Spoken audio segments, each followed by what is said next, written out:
So yeah, so welcome to the Front Forum Focus podcast, and today I'm with Kunal Kashyap, um, and we'll be talking around tech, what is building, exploring the startup ecosystem, and yeah. So Kunal, can you do a small intro of yourself? Okay, so I'm Kunal Kashyap. I'm a college undergrad. I'm a final year college undergrad from India. Um, I have mostly done open source contributions. I have been part of some of the most prestigious open source programs on the planet, including the programs by Google Linux Foundation. I have worked with Alibaba Cloud to design their custom resource definitions. I have closely worked with Kubernetes code base. I have read it and I've spent most of my time. Right now, I'm trying to build a small backpack backpack exchange. It's a centralized exchange platform, so I'm trying to build it for me for the sake of learning. And probably I would want to uh, in the next 6 months I would want to go and build a own startup of my, or probably join as a founding engineer. That is really That's awesome because I think this connection came um, from your contributions from the Linux Foundation. I myself had a full scholarship to attend Risk V International Summit in Bologna. okay. Uh, That's it great. was really interesting, though I didn't attend due to visa issues. I'm also like very interested in the open source community, and so so I think the first question is, how did you come into open source, and what's the most interesting project that you have contributed to? Okay. So my journey started with open source when I was actually learning about OWASP. So OWASP is the biggest. It's a cybersecurity web foundation, non-profit cybersecurity web foundation. So one of my college seniors, he came and he introduced, and he was talking about cybersecurity. He was talking about OWASP. I started reading more about it, and uh, that's how I thought, okay, maybe let's see. And there's always a curiosity inside me, uh, which, let's say, if I'm reading about let's say if I'm reading about TypeScript, then I'm reading about promises in TypeScript, then there's a curiosity inside me, like, let's say if TypeScript is open source, can I go and read how it is written, how things work internally? So my journey started with OWASP, and then I was preparing for some DevOps roles as well. So I started learning Kubernetes, and at the same time, I discovered about, okay, Kubernetes is open source. So let me just go and read the code base of Kubernetes. I started reading Kubernetes. I contributed some of them there, and then at the same time, there was a little bit of motivation for me to earn money as well. So I got into Google Summer of Code. They pay a stipend of about $1,500 to $3,000. So that's how my first stepping stone into Google Summer of Code, and now I'm working as a mentor. As far as my most important project I've worked on is OpenCruise. So OpenCruise is one of the most powerful, or what you will say, it's one of the most popular Kubernetes extensions in China right now. Okay, it is used by Alibaba, Tencent, okay, some small gaming community as well in China who deploy their applications on Kubernetes. So what OpenCruise does is that it gives them some of the extensions which are not nearly present in Kubernetes. Let's say, like, there's a term in Kubernetes which is called custom resource definitions. So it allows you to extend it. So OpenCruise is a collection of lot of these extensions which were first used by Alibaba engineers internally, and then in about 2019 they decided to open source it and give it for community. So I have promoted about total of 6 APIs from alpha version to beta version, where it is right now in the testing. So yeah, I think that's one of the most important projects I've worked in. Awesome. I thought Open Cruise will be about, the sea and the ocean, Yeah. but it's really quite cool how, China's open source community has really blew up and the kind of projects that they are doing. Also, their use cases. So, most, I see also something like, there has been a really good collaborations from Chinese open source projects with also like the global open source community. Can you talk about like, how you see this moving forward, and how you see this changing, like, closed source, and how this software will be used in the coming future? I mean, can you like I was there was a voice cut, so can you please tell what's exactly software are you talking about? Are you talking about some specific software or like in general Chinese open source ecosystem? Yeah, so I'm talking about like in general, the software that we have been seeing, it's more of like maybe closed source coming from the West. We can see Yeah, them, they're pushing, there has been a lot of like closed source general, like SaaS. So how do you see yeah. this, being used in the future, seeing that there's a lot of open source um, Okay. software that So is here? yeah. So I feel like there have been eras of like software engineering has always been about open source. Like starting from early Linux era, like and then came like Firefox was open source. So internet era began on that. Then the social media era came, and now right now we are into AI era. So if in general you talk about like the foundational the rear frontier models like anthropic anthropic has frontier model gpt 5.5, these are really closed source models. And if you talk about sustainability, it's not really sustainable that everyone especially can pay 200 $500 monthly subscription. So eventually we need to have an option of really good frontier coding models which are open sourced, which are free of cost, that only it can be deployed. So I think probably something like DeepSeek R1 was a great move in that direction. I think Kimi 2.5 is also open source. So I feel that the next wave of open source uh, would be probably be directed some companies like the giants have to take a responsibility to fund the researchers to develop a open source model good enough so that it can be actually used. Okay, a lot of open source right now in especially a lot of open source llms are good, but that they are nowhere comparable to the Claude or GPT 5.5. So that is one thing for sure we see.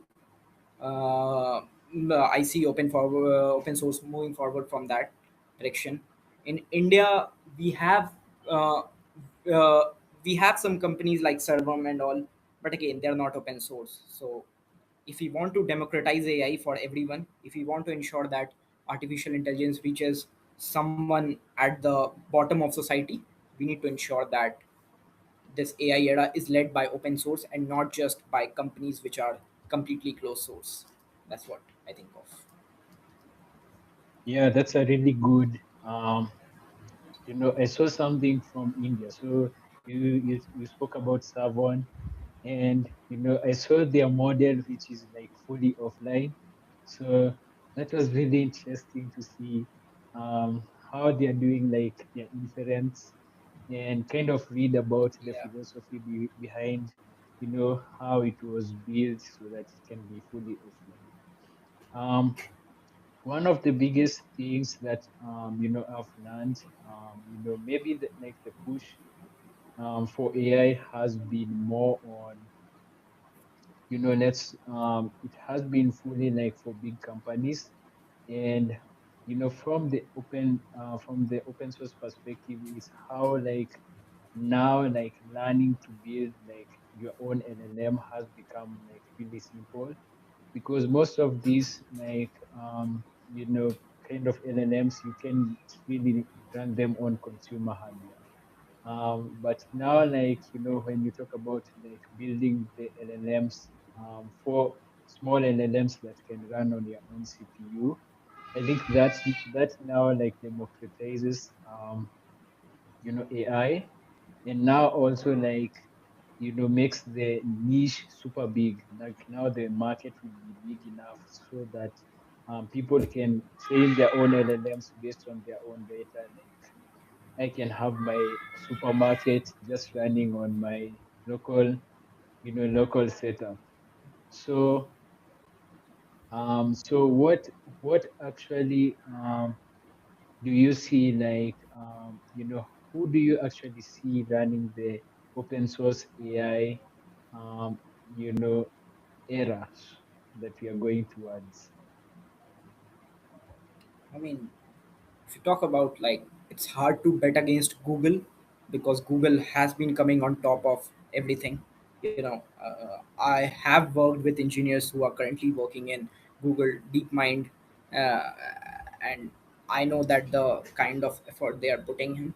But as of now, Anthropic is definitely leading. And if you talk about future, uh, then probably I feel China has is in a very strong position, considering that they are strongly optimizing on enterprise version as well as open source version. Okay, so China definitely has a source. uh, and you talked about like supermarkets running with AI and all. Okay, so the thing is that eventually a hardware will also be a lockdown. Okay, eventually your the hardware prices scales up. So in next decade or so, if we see AI really progressing, if we really want to ensure that AI runs on it, we need to make it cheaper. Like, I compared it to the internet era, like how earlier we used to have big computers, computers as big as a room, and now we have a small phone. It's like a size of this.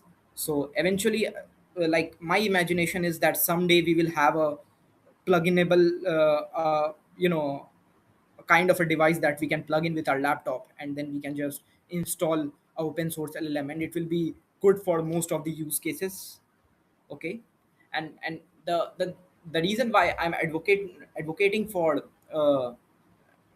open source LLM is also because, like, uh, uh, I'll- AI is right now not just about it's not just about supermarkets or maybe about coding and all.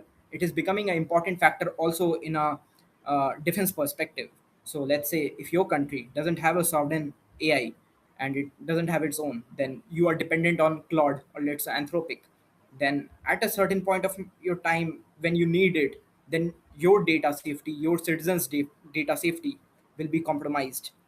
Okay, so that's very important thing, that we need to ensure that, and for that we need a lot huge amounts of funding. We need to fund researchers, scientists of our country, of your country. So that's the future I see moving in. Yeah, so based on that point, there's this Fable 5 which was just closed down. And Yeah, first of exactly. all, it was closed down for just people outside America. Like, so it was just going to be used by American citizens. So that was Yeah, really exactly. it was really sad to see, like, you can be depending on a model, then it's just shut down. Yeah, So yeah, so I think that's point for everyone having like an open source model. That's really an important thing that should be in the works. It also shows, like, how government will be able to use like the technology if it takes over. So if let's say like OpenAI was going to be managed by the government, it will be really sad to see, like, you have to there will be many blockers um for people who want to use the technology. So yeah, I don't know. What are your thoughts within like AI and compliance?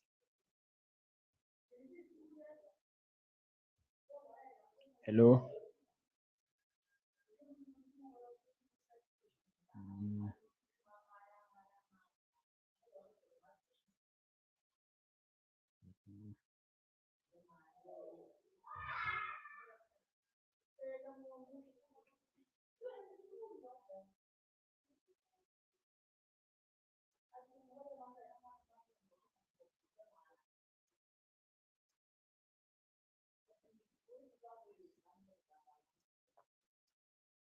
So I think we just lost Kunal, but 1 minute. Um,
Hello?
So let's give Kunal 1 minute as he joins back the stream.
So Kunal's power cut off, and he'll be joining us in a bit. So, yep, I'm going to play some audios in the background. Um,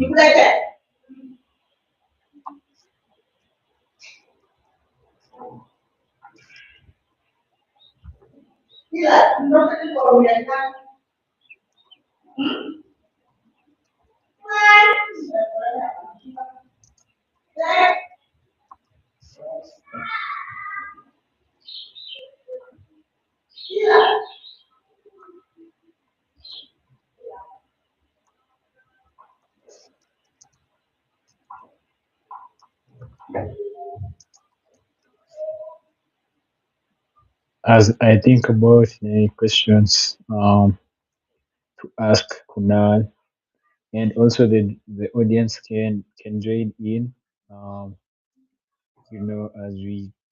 as he joins in, and we go ahead with the podcast. So we just were talking about AI and how Midos got cut when his lights got cut off. So that's a um really good. Really sorry for that. Yeah, Hello. So yeah. Am I audible it's right really, now? yes, you're audible. I'm sorry for the delay. Yeah, Yeah, no worries. I was just saying that we were just talking about the Midos yeah. and how Fable 5 got cut off and your power got cut off. Mhm. Yeah. Am I audible? Yeah. So yeah, you're definitely audible. So yeah, we can continue where we left off. Yeah. Yes. So Hmm. my So question was I think on yeah, please do. yeah, so my question was about how do you see governments and AI, you know, how are they going to be like collaborating the futures, as we see like there's a lot of compliance, and also people are a bit conservative to what AI risks. Mhm. Yes. So I think your question got cut off. Like you're talking about government and how Yeah. AI after that it got cut off. Can you please repeat it? And how people are conservatives on AI risks. So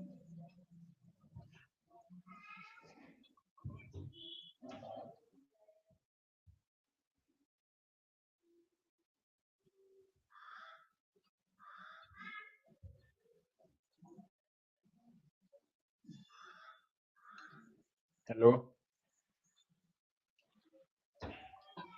yeah, yeah. Yeah. I'm able to hear you. Yeah. So I think yeah, that is what we were talking about. The uh, definitely the downside of having not a sovereign AI are endless. But again, like the kind of research that goes into building these foundational models, uh, a lot of people really don't understand how much valuable it is. Okay, like even in India, we don't have enough fundings for researchers, so that there and enough incentives to stay back in India. Okay, so probably we need programs so that we can bring in the people, we can bring in the professors, and if you look at, and one more thing, like if you look at the best researchers, a lot of these researchers have very good mathematical background. Okay, the top ICPC talent, okay, the top mathematical Olympiad medalist. So maybe we need to start introducing kids towards machine learning, deep learning, and start giving them a little bit of introduction about architecture, transformers in an early age, so that they can get a really nice exposure of how to apply their mathematical knowledge into building something in AI area. Sure. So, do you think, now as we head on to the future, and what what these researchers are obviously discovering, is it like something that should now be also introduced into like the education systems? Uh, not exactly, because like you know uh, these are definitely very advanced mathematical concepts. For example, if you read at the attention is attenuation, uh, attenuation is attention. That research paper was written by a lot of advanced scientists at ML. So if you just directly bring in these things in education system, students are gonna struggle. So definitely not for every student. Okay, you just can't put it in the system because of how advanced, like it requires a knowledge of linear algebra, matrices, a lot of mathematical concepts. So, but yeah, definitely if you can, the at a let's say state level, or at a, you can take, okay, these 20 students, they are like 16-year, 17-year old. These are super good at maths. Let us try to expose them to it. If they like, then let us give the funding or something so that they can pursue the research that needs to come from the government side. Okay, where you pick up the top mathematical talent and you introduce them to that. That's one thing, not for everyone. So yeah, so let's go on to like the you have worked with Google Summer Code, so you have got that experience of being a mentor and walking people through projects. So, and also you said that Google as an open source. I really think like Google is really good with how they distribute their technology, and also how they bring in people to learn about like new topics, and also the technologies they're building maybe within like AI. So how you know what were like some of the best moments at Google Summer Code?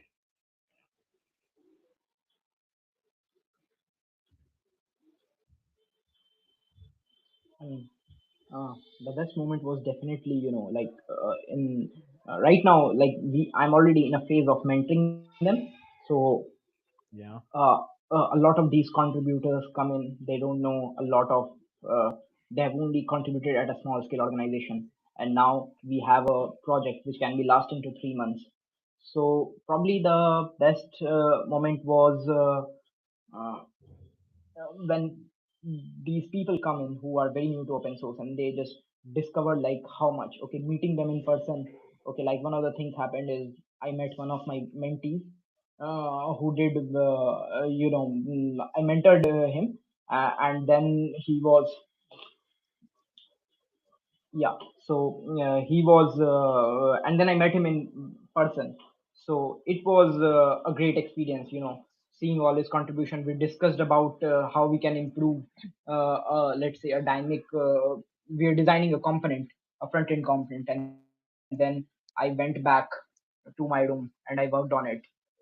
So that's one of these small things when you realize uh, their features getting pushed into production and being used by numerous people. So those are some very good moments, definitely. Yeah, so I think also like how have you learned like to collaborate with people? Obviously, the open source community has like really cool people. Some of them are usually like self-taught, and also we have like the people who are also like coming from like the scholar background, they have like PhDs. So how have you seen like that collaboration and how they build up to bring these features online? Uh, I have been self-taught. Like I learned, I come from a place where there's not a lot of background in computers. So uh, uh, I used to go to library, take these books. Like this was a pre-AI era in 2019-20. So I used to go to library and take the books and learn from it. Maybe I was not allowed to borrow book for more than a week. Hello, am I audible? Yes, you're audible. Yeah, yeah. So I was not allowed to keep a book. Yeah, so I was not allowed to maybe get the book photostated and then try to code it, building games, just building 2D games and then later 3D games on Unreal Engine. That's how I got into computer science. A lot of my friends, uh, uh, they were introduced to computer science on a later stage, but since they had a very good pedigree and a very good education, they were able to catch up very faster. So uh, as far as collaboration is concerned, it's the mutual understanding. I feel the self-taught people like us, they bring the scars of war, just building a lot of hackathons experience and all. Whereas the scholar people, they usually bring, I feel, the academia or the theoretical knowledge that is definitely required to build a system, scalable system. Like I have built systems, uh, which are, I built a system, but let's say if you want to use the then you need that academia knowledge. So that's one thing that they bring into it. You probably need a lot of uh, studies around design patterns, a lot of things in system design. So that's where they bring in their expertise as far as computer science is concerned. uh, So, yeah. so how do you see the balance between like maybe efficiency and also like how you build like the code itself when you're on open source projects, because now you're working with multiple people. We also have now AI that is helping people like bring out their ideas to life.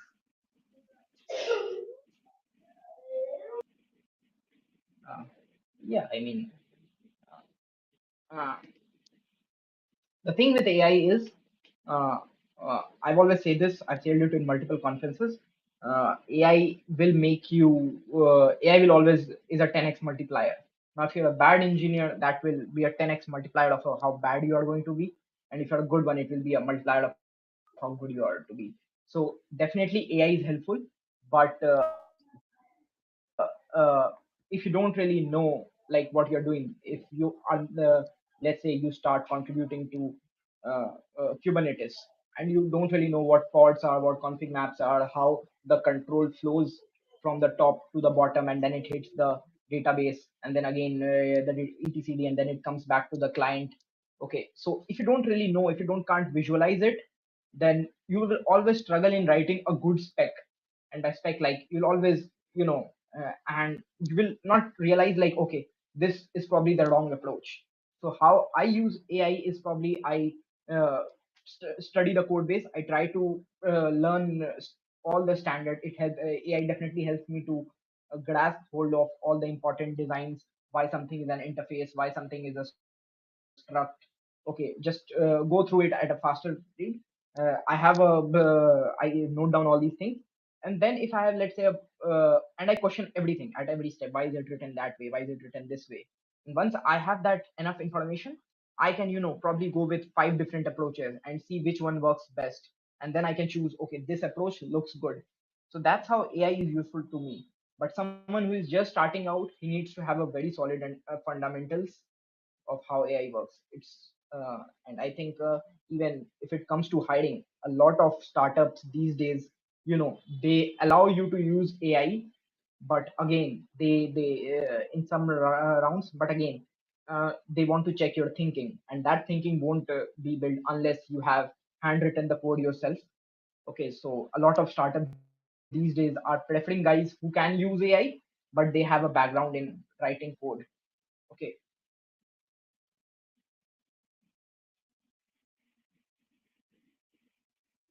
Super interesting. Let's talk about like, the token, how people are, burning through tokens within like, also big companies. So, how do you see, um, this being like, will this bring a new era of, developers and, how people will be like coding in the future?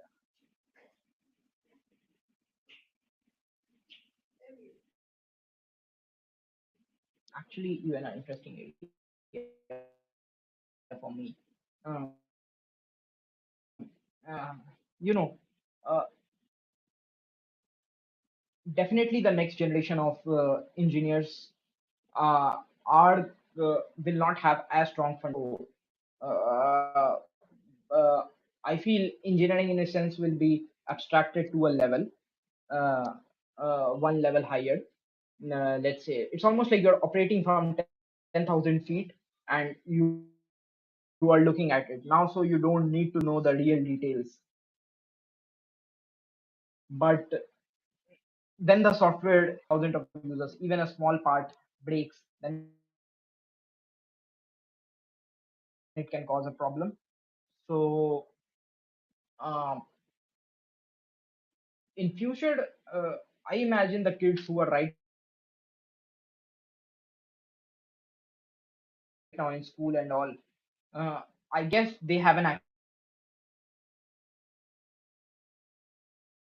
access to a lot of AI tools. Okay, but by the time in next generation, the code from hand you have to question, you have to cognitively calculate. Okay, this function does this, and maybe I have to do this, and you are making a lot of you are reading a lot of localized changes. When AI does it, you don't really think that cognitively. So that's one thing that mm, it's very interesting to see how the newer generation is going to code on it.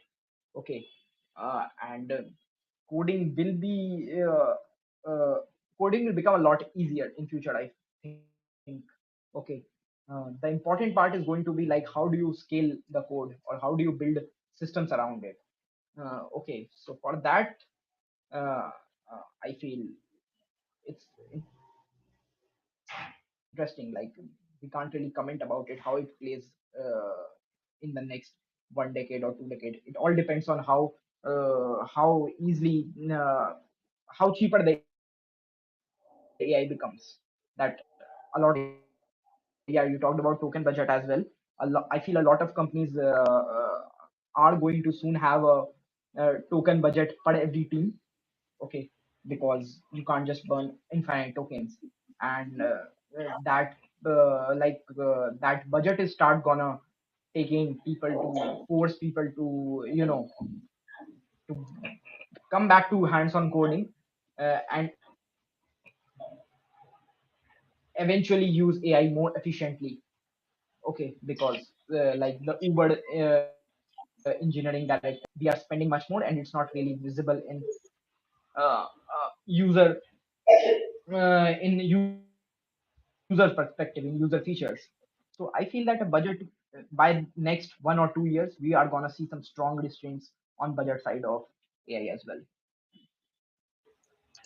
Yeah, so you spoke about like distributed systems. So what actually excites you when you're working on distributed systems?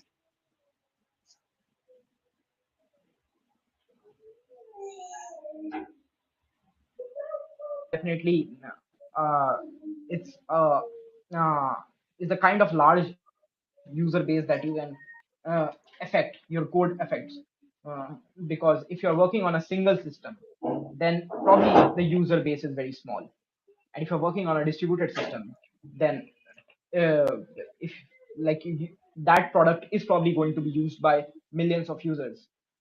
So that thing definitely excites me. The second thing, it I always look at how um, uh, synchronization of different computers. uh, you have to look at a lot of things.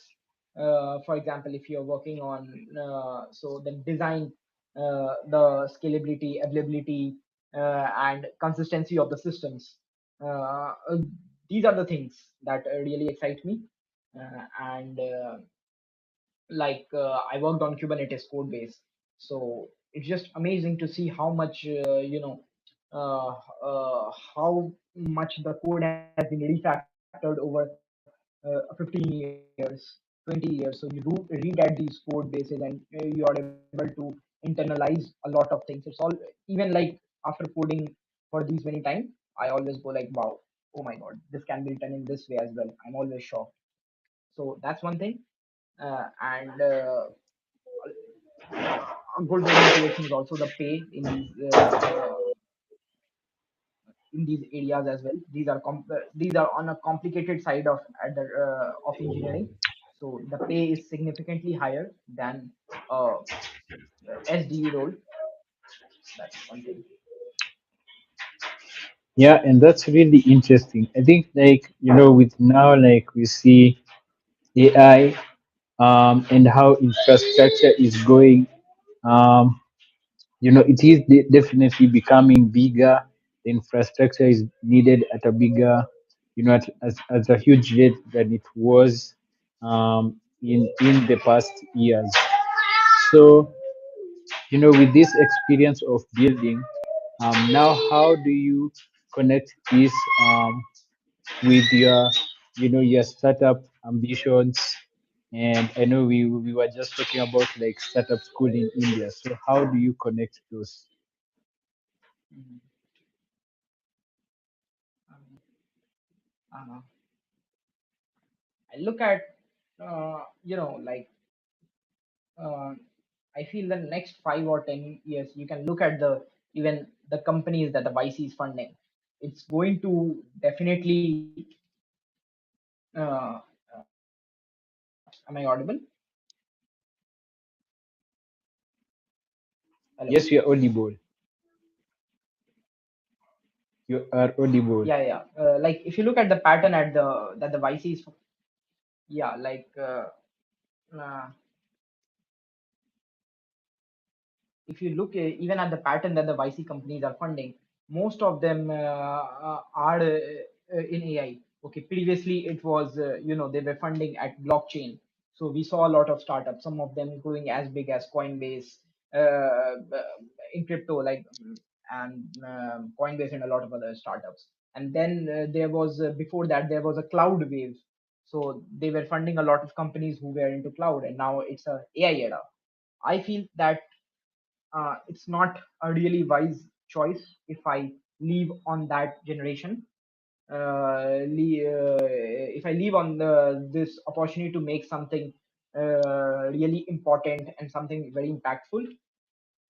So that's how I look at the current trend that the Y Combinator or Sequa or of these companies are facing. Uh, and as far as I see startups transforming is the team is going to become eventually leaner. The startup, some of these other day I read about a tweet where Ankit Gupta, he's a general partner at Y Combinator. He was talking about how some of the engineers and founding engineers are making more than quant quant engineers. They are making more than 500K per year. So I feel eventually, with good engineers, the smaller teams in startup are going to achieve much more than what they were able to achieve in last decade. Okay, so that's one thing for sure. As far as my personal startup ambitions are, I want to get a I want to get a founding engineer experience at a good startup. Okay, uh, probably under a very high growth startup with a good equity and all. And once I have enough engineering experience, I want to stay close to the founder, learn how startups really work, how funding is being raised, and then probably in next 2 3 years launch my own startup, and we'll see how it goes, how the journey is. Nice. So, what does the tech ecosystem in India look like? And what have been some of the cool projects that you have seen go live um, in your time doing engineering in India?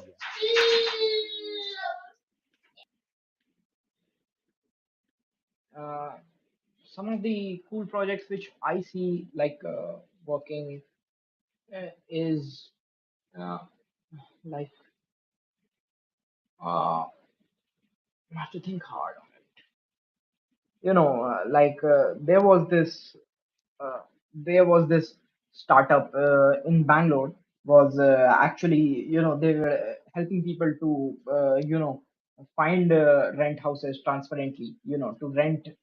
Like there's a lot of complications in Bangalore with rent and traffic as well problem. So one of this startup was helping people to yeah, to actually book the houses and show the prices transparently, and you could point out, you could look at in a 3D way of how the entire surrounding is, and then there were real time reviews of people on it, on what the house is listed. So that was one cool thing. Other thing, like we have this app called Rapido, like where it's a bike service. Okay, so that's Rapido, and then we have Zepto, like it's a very fast delivery. Okay, it's almost like a 5 minute 5 minute to 10 minutes you can get almost any product. Okay, I don't know whether there is anything like that in Kenya, like the fast delivery. Do we have that in Kenya? Um, Within 10 minutes we you can don't. order anything. We do have delivery with like big companies like Uber Eats. Maybe we can say not fast. It's like Okay, 40 minutes to like 1 hour. okay, yeah, like but like we have this where we can get almost it in 10 minutes. Okay, so that's one thing. That's that's a very cool thing. I found that that is not there in a lot of countries, even in US and all. It doesn't make a sense. So a lot of cool startups on this era. uh, and another thing that I saw was where it was like I'm not able to find it. Let me just look at it. Not able to recall it.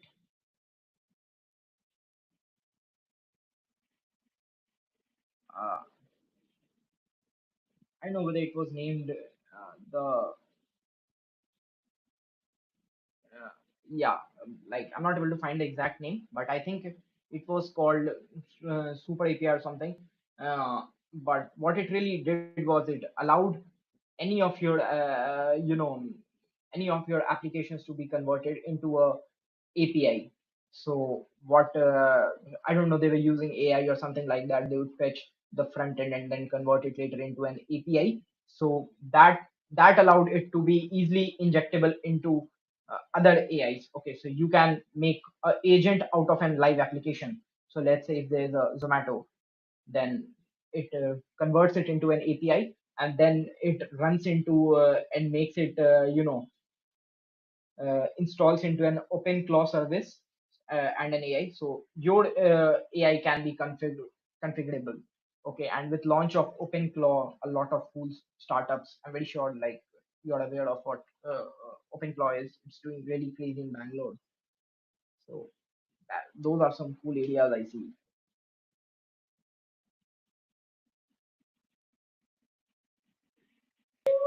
Really awesome. I think now, like, we have spoken about agents, and there is also like the agents, how they're coming into the work.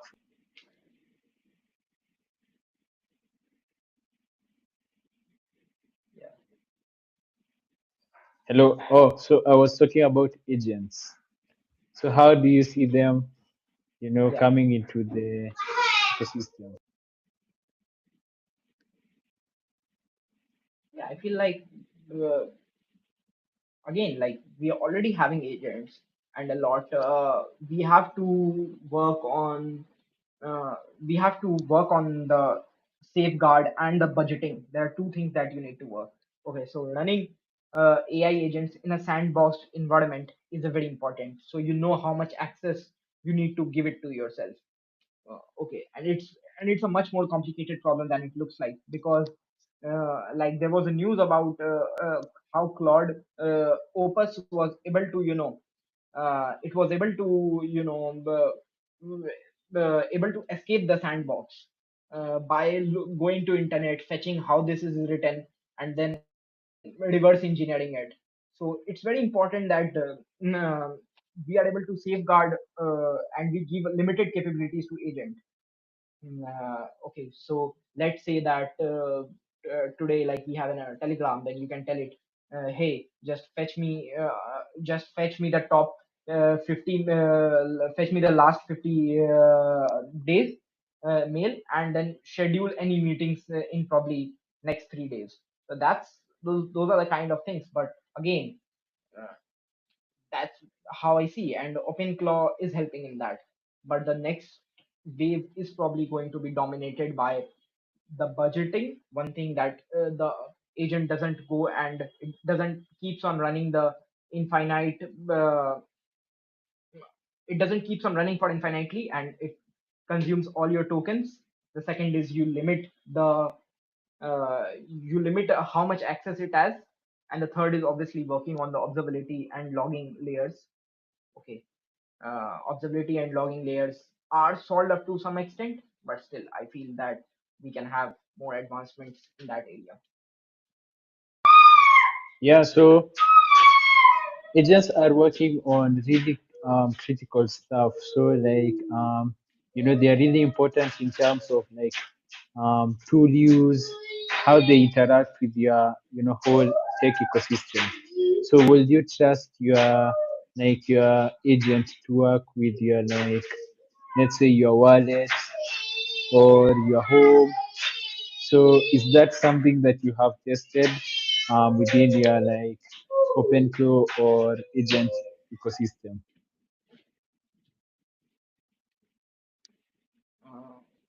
Uh, I tried to run OpenClaw when it really came.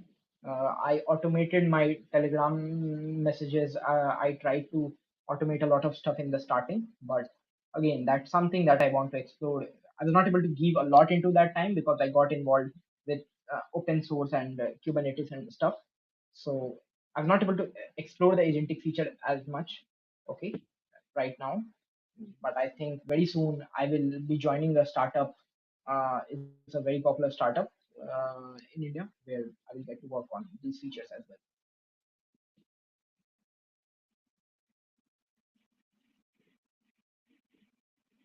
As part of the last question, so if you could rebuild any infrastructure from scratch based on now your experience, how could you rebuild it so that it will be like a better and more efficient thing? Uh, I'd probably rebuild. If you talk about infrastructure, I would probably reduce the. Uh, I'd probably rebuild the Microsoft operating system. That's Windows. I would rebuild it. It's not an infrastructure thing, but that's one thing. The second is obviously to me the amount of problems that the Microsoft is having with Windows, and the second is obviously Docker. Docker is kind of bloated in stuff with Docker daemon and all. It is very heavy. We have alternates like Podman and all, which is used more in industry. But yeah, Docker is something which I would like to make it less bloated. I would make changes in the daemon and at the core operating systems. Okay, maybe try to rewrite. It's it's shooting very high in the start, but maybe try to rewrite it in Rust or Zig. Okay, something like that. Okay, uh, that's something. And if you talk about fantasy, I don't have the skills to write the Linux kernel as of now.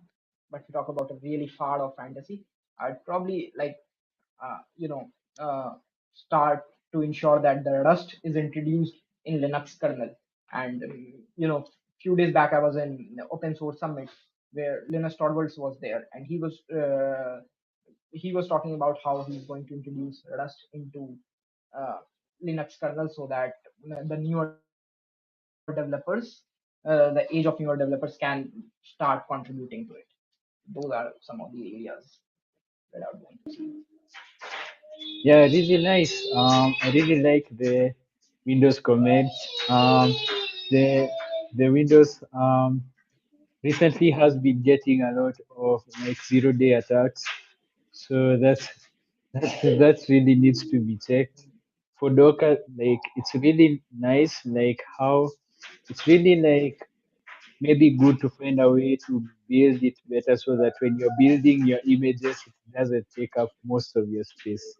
So I really, also like relate to most of like um what you are looking for to build, and any kind of motivation or kind of words to anyone who is looking like to join or build within the ecosystem at the moment. just just find what you really enjoy. Just find something you are curious about it. Start contributing. If you want to, let's say if you find OpenClaw very interesting, just get into it, start contributing, join the Slack, try to attend weekly meetings of OpenClaw Foundation. I feel okay. Try to connect to people. You will find amazing folks in open source. If you want to build something, get into hackathons, go and build, win some hackathons. uh, and that's it. Share your work in public, have very strong fundamentals. These are some of the ending points from my side.